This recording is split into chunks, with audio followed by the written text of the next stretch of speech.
येतोय मला ठेवायला. Morning, good morning to all of you.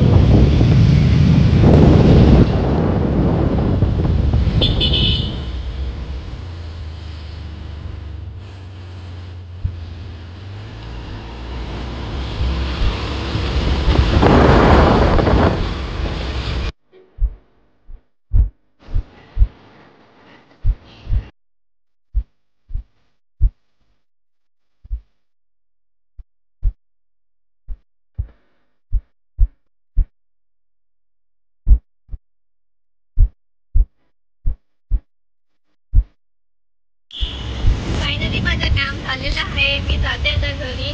ते परत एकदा मला भेटायला आलेला आहे. तर आता घरी जाऊन छान नाश्ता पाणी करूया, फ्रेश होऊया, रेडी होऊया. 11 समथिंगला येऊया परत जॉबला. कारण की मॉर्निंगला एवढ्या लवकर आले तर घरी सगळं पिसारा पडलाय. मम्मी पण 7 o'clockला निघली. तर मग आता घरी जाऊन कंटिन्यू. भेटूया घरी जाऊन. बाय.